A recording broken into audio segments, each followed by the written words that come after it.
Take three. It's all going Pete Tong. Welcome back, guys. Thanks for joining me for another beer review. We're taking a look at the final beer that my brother-in-law got me in all them beers that he got me for Christmas. It's a box of German beers. Some of them I'd already reviewed. There was a couple I'd already had, but I hadn't actually reviewed, I think it was. And we're down to the final beer now, and hopefully, I actually think it's probably going to be one of the best beers out of the box.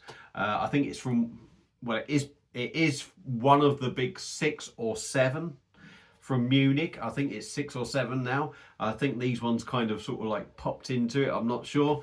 But it's from August. I'm having trouble with this video. It's from Augustiner brau. Augustiner brau out of Munich. I'm having trouble with my mouth today. And this is a bottle of their Pilsner. There we go. Lovely artwork. Absolutely beautiful artwork. Augustiner brau. Fantastic. This is coming in. I can't even see the ABV on this. It's brewed to the rye Heinzgebot thing. This is coming in at 5.6%. Lovely label, 330ml bottle. There's the crown, and it says München Rhein, that German purity law on there, Munich beer. So yeah, let's get it cracked open and see what we get. I'm expecting this to be about I really am. And if I could have done them all together, certainly all the Pilsners and that, I wouldn't have been surprised if this was probably the best one out of them. But I don't have that luxury, so let's just get it popped. Big thank you to Steve for that big box of beers, who actually bought them himself as well.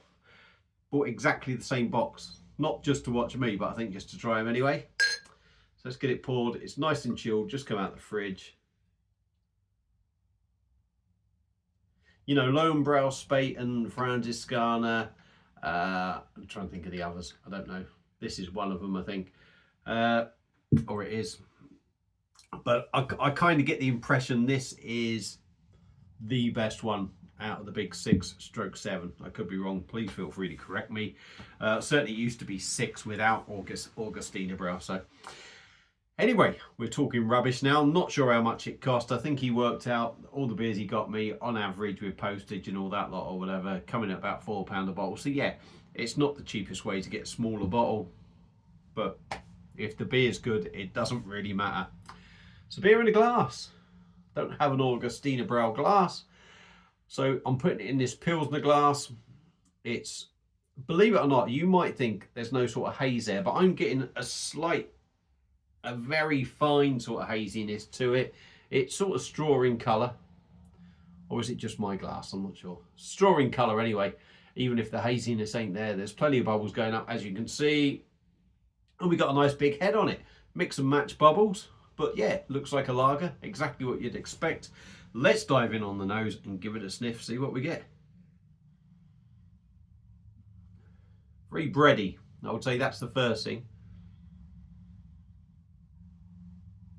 You have to get your nose right in there, but the hops are there. Slight sort of citrus thing going on. More of a malty number, this one. Now, I've done a few of the beers, obviously, and the last couple of sort of Pilsners I've had, they've been full on hop with less malt. This is more, it's definitely got more malty notes rather than whacking you in the chops with the hops and that bitter bite on the nose.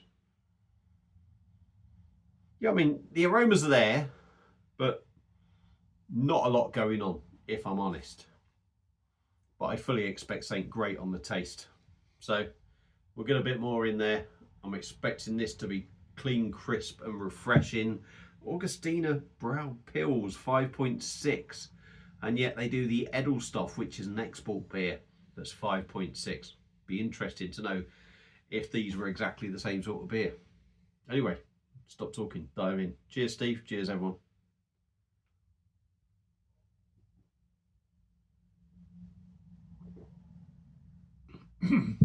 Went down the wrong hole there. Hang on.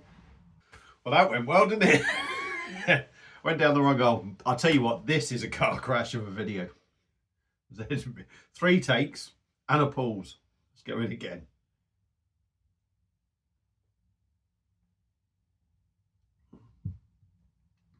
Yeah, it's funny.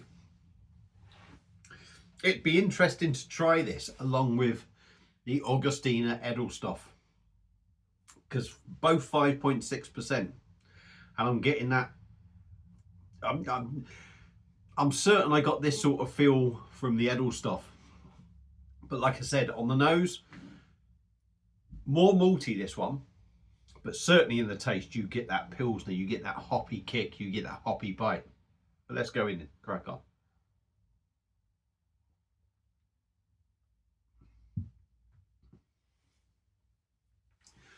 Nice body. I think that body would be better if you had this on draft.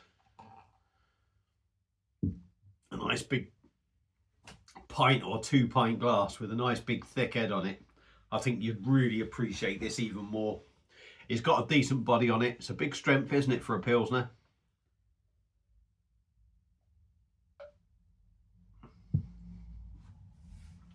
Good body, but not thick and heavy. Definitely hasn't got that bready sort of body feel to it. Definitely got that Pilsner body. Carbonation's medium, I would say. I wouldn't say it's massively there, but it is there, and it's pulling out that spikiness of the hops and the bitterness. There is a citrus note, I think, for me.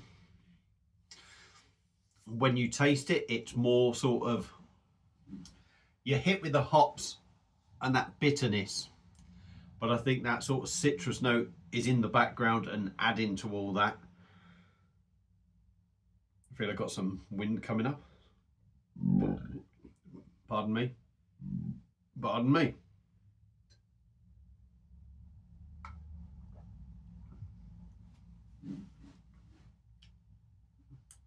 Quite smooth, but like I said, that sort of spiky edge it has almost makes it not feel smooth, if you know what I mean, because it's got that little spiky edge.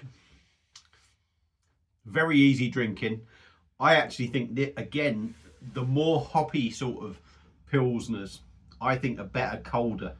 I think with that really cold side to them and that spiky bite that you get from the hops, I think suits that better. I think when you've got something more like a Hell's or very much a more bready sort of Pilsner, that's when you can get away with having it warmer. I need to get going now because I'm running out of beer. 5.6%.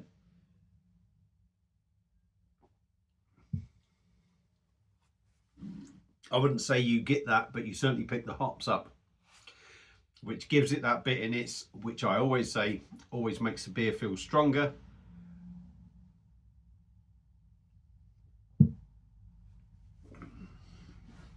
On the taste, I mean, I've given you notes, but for me, you start drinking it, it's hoppy, it's bitter, it's got that bite, it's got that pepperiness, it's got that lemon citrus note running along in the background. And yeah, this is a hot day beer. It's nice and refreshing. I think colder, you're going to really pick up that crispness. You get that crispness because it's got that hoppy bite and that bitter sort of like kick to it. But I think even colder, you get away with this easily at 2 degrees, something like that. You even probably get away with it even colder. But I think mine's at about 4 to 5, if you like. So it could do with being that little bit colder, and I think that's where you're going to get the best out of it. But it does exactly what it should be doing. The temperature, I can't blame on Augustiner Brau. I can certainly blame on myself, but that's doing exactly what it should. Clean, crisp, refreshing, even better colder in my opinion. Hoppy, it's got that bite, just top quality, just standard. I'd say we call it standard, but Germany are so good at doing these beers. And it's almost like they almost don't have an outstanding beer to a certain extent, because all their beers are very good. But the top quality ones, although they stand out, they're never miles apart from a lot of the other stuff. But yeah, this is a fantastic Pilsner. Definitely recommend it. I'd love to get hold of a few of them actually. And if we had a nice summer at, like, you know, dare I say it, 30 degrees. whack some of them. I'll tell you, get them down to ice cold if you like, almost ice cold. They would be absolutely banging. But that is a great drop. Augustiner Brau Pils. Big thank you to Steve once again. Recommend anyone picking that up. If you like that bite, you're going to get it from this. If you've had it before, let me know your thoughts. Thank you all for watching. Hope you enjoyed it. That's the final one. So there'll be a bit of a miss from German beers for a little bit. But hope you've enjoyed all the beer reviews that come up from that box. Thank you all for watching. See you on another one. Cheers.